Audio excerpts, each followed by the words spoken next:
halkani waa ABC News Now. daawadayaal kusoo dhawaada warka maanta. taariikhdu waa 17 bisha August 2025. waxaan ii akhriyi doonaa anigoo ah Mustafa Cabdullaahi. qodobada warka ugu waaweynna waxaa ka mid ah madaxweynaha jamhuuriyadda Somaliland mudane Cabdiraxmaan Maxamed Cabdullaahi Cirro ayaa qaabilay wafdi ka socda dalka Jabuuti.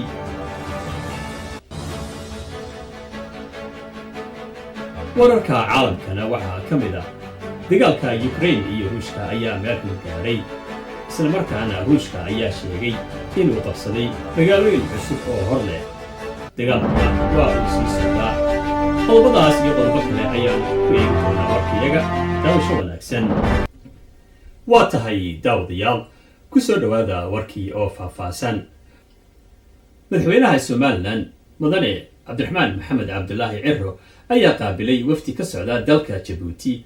wafdigan oo uu hogaaminayay wasiirka ganacsiga iyo dalxiiska Jabuuti Maxamed Warsame Diiriye. kulankan ay wada qaateen wafdiga iyo madaxweynaha waxaa ka mid ahaa safiirka Somaliland u fadhiya dalka Jabuuti Cabdilaahi Cukse iyo wasiirka ganacsiga iyo dalxiiska Somaliland. waxaa kulankan diiradda lagu saaray sidii loo xoojin lahaa ganacsiga labada dal iyo isu socodka iyo horumar kale ah ee ku saabsan sida labada dal ay isku soo dhowaan lahaayeen. madaxweynuhu waxa uu xusay in uu isagu shakhsiyan ka mid ahaan jiray dadkii u soo halgamay ee taageeri jiray xorriyadda Jabuuti ay maanta ku naaloonayso. madaxweynaha hadalladiisii waxaa ka mid ahaa sidan: dowladdan waa lahay Jabuuti, wasiirka ganacsigu hogaaminayo ee Jabuuti. waxaanu kala mahadnaqaynaa madaxweynaha noo soo diray wafdiga walaalka Ismaaciil Umar Geele. annagoo berigaan dugsiga hoose ku jiray waxaan u mudaharaadi jirnay gobonimada Jabuuti. maxamuud xarbi baa beriga aanu taageeri jiray annagoo yaryar. maantana markaan socno shacbiga Jabuuti iyo ka Somaliland, insha allahu madaxweynayaasha gobolka Somaliland ay doonaysa inay saaxiib la wada noqoto oo Jabuuti ugu horeyso. wafdiga dowladdan waa lahay Jabuuti, wasiirka ganacsigu hogaaminayo ee Jabuuti. waxaanu kala mahadnaqaynaa madaxweynaha noo soo diray wafdiga walaalka Ismaaciil Umar Geele. annagoo berigaan dugsiga hoose ku jiray waxaan u mudaharaadi jirnay gobonimada Jabuuti. maxamuud xarbi baa beriga aanu taageeri jiray annagoo yaryar. maantana markaan socno shacbiga Jabuuti iyo ka Somaliland, insha allahu madaxweynayaasha gobolka Somaliland ay doonaysa inay saaxiib la wada noqoto oo Jabuuti. waxaan jecelahay insha allahu in madaxweyne Ismaaciil noqdo madaxweyne ugu horreeyay Somaliland yimaada haddii alla ka dhigo. hagaagii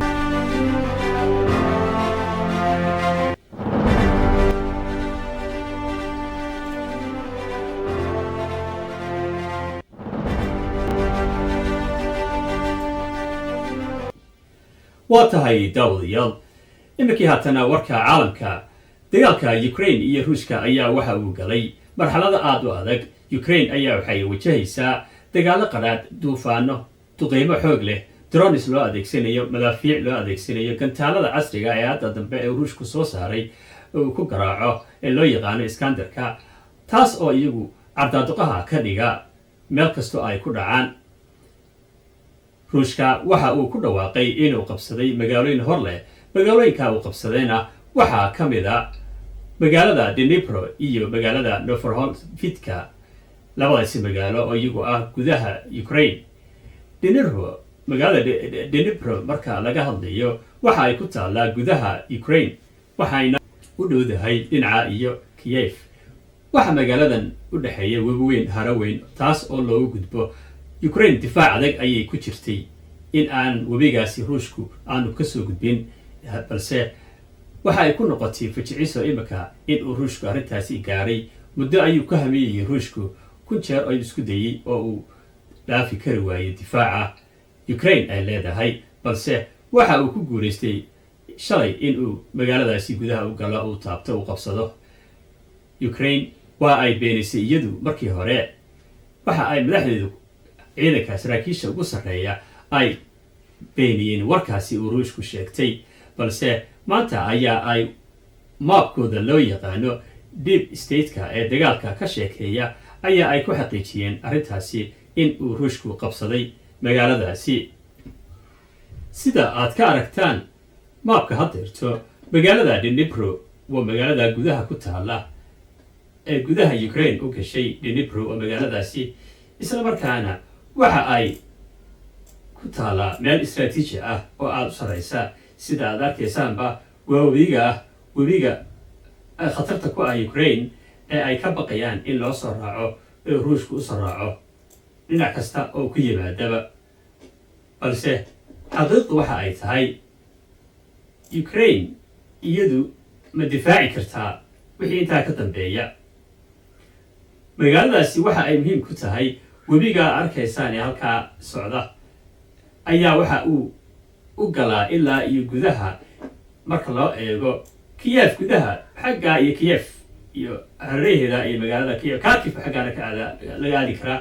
ruushka hadduu halkan webiga raaco waxa uu awood u yeelanaya inuu ka tallaabo xaggan oo dhan dhulku doono. waxaas wadooyin aad arkaysaan halkaa marmaraya, waxaas dhan waa wadooyinkaasoo dhan ayuu ruushku qabsanayaa. daaminis markaa haddii uu qabsado dhulkaa alladaas oo dhan ukraine meeshuu doono ayuu ka tallaabaya. webigaa ayaa haya, webigiina maanta waa uu gaaray ruushku. dagaalka xagga kale markaan eegno maabkoodu sida uu sharaxayo, sidanaad aragtaan meelaha greyga waa meelaha hadda ruushku raba inuu qabsado ee dagaaladu ka socdaan ee faraha lasaga gubtay. waa meelahaasi sida ku aragtaanba. halka greenka aad arkaysaan, meelaha greenka waa meelaha ukraine iyo buluuga ahba waa meelaha ukraine ay gacanta ku hayso. halkan bokrofiski iyadu magaaladaasi waa magaalada ugu weyn ee khatarta weyni leh ee ilaa hadda ruushku u geli kara lahay. waa magaaladaas, waa magaalada hadduu qabsado macnaheedu waxay ka dhigan tahay ruushku waa uu guulaystay. waxa uuna gudaha u geli karaa ilaa iyo intuu doono ukraine meeshuu doono. wadada highwayga dheer ayuu raacayaa ilaa gudaha meeshuu doono u gaari karaa. sidaas daraaddeed ruushku weli way ku adkaatay inuu magaaladaasi galo, inkastoo ay uu hareereeyey oo ku hareereysan yahay. aad aragtaan saad arkaysaanba labada dhinacba aan wax badan uga harin. haddana waxaa lamida iyadana dhinacan kale kubianiski oo iyadana ah gobolka magaalada kale ee khatarta hadda isna uu ka haya hareereeyey ayaa kamid ah.